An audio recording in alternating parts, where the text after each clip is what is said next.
Dr. Dina Peterson of Noble Clinical Research is joining us with the details. Doctor, great to have you back. Thank you. So what do you do and your staff do at Noble Clinical?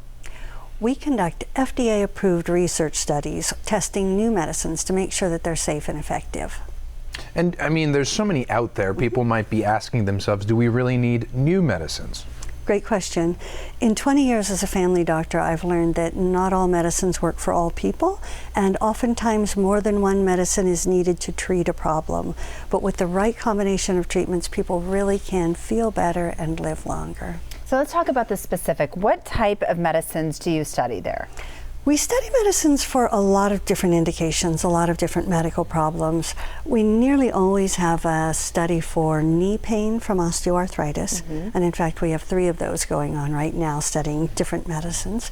We have a very exciting study right now for eczema. Eczema is a skin condition where it's red and very itchy, sometimes so itchy that people have trouble sleeping at night. And the standard treatment is to apply a steroid cream or ointment all over the rash 3 times a day.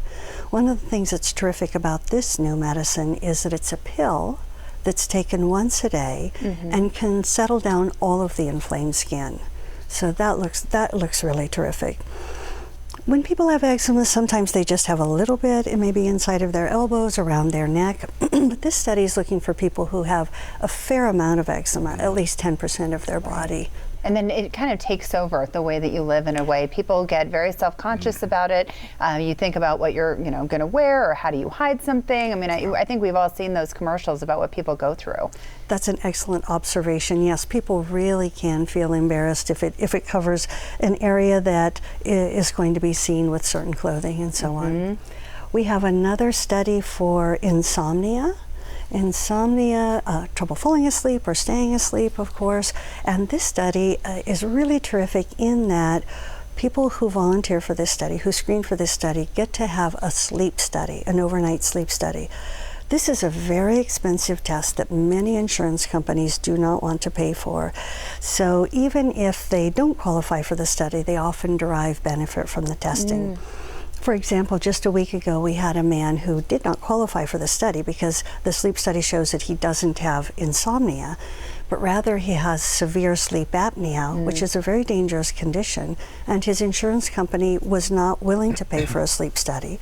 So through our trial, he was able to get one, and now he can move on to treatment with his doctor. Yeah, clearly a number of benefits for somebody to get involved in. For sure. So what should they expect when they call and are pre-screened for this, etc.? What does a volunteer process look like? So when a potential volunteer calls the site, my staff will ask them a lot of different questions. What medicines do they take? What kind of medical problems do they have? What are their symptoms like? And then when they come in for an appointment, they'll be given the opportunity to read a document that tells them all about the study. And then they will have a physical exam, more questions about their medicines, EKG, blood work, that sort of thing. And then after the visit, they may well have additional testing. For the insomnia trial, of course, they would have a sleep study. For the knee osteoarthritis trial, they would have an x-ray, and so on. And you're talking about EKGs and things of that nature. Those can be incredibly expensive if you weren't doing it with them. So when you do procedures like that, do the volunteers have to pay for those leading up to? Not at all. They get a lot of free treatment. All of the testing is free.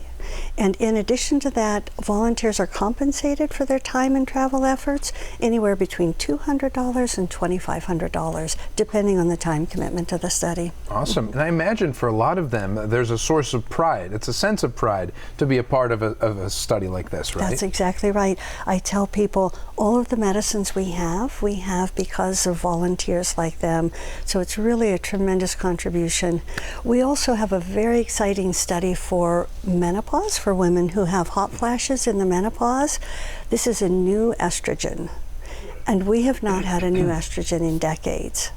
What looks particularly great about this estrogen is that it may be safer in women who are at risk for breast cancer, which is all women. Right. So that's really looking terrific. So women need to have 7 or more hot flashes a day. Sometimes people have trouble quantifying the number of hot flashes. They think, oh, if I'm hot off and on for 20 minutes, that's a hot flash. No, If it comes and it subsides and it comes, it subsides, those are all separate hot flashes. Right, and you can help them with that when you That's right. call. People need to call up. It's clear that you love your work, and the volunteers also, like I said, feel like they're part of the story. So thanks for being here again. Nice to see you. Thanks so much. Really appreciate it. Of course. And if you'd like to learn more about Noble Clinical Research, visit their website, nobleclinicalresearch.com, or call 520-612-7860.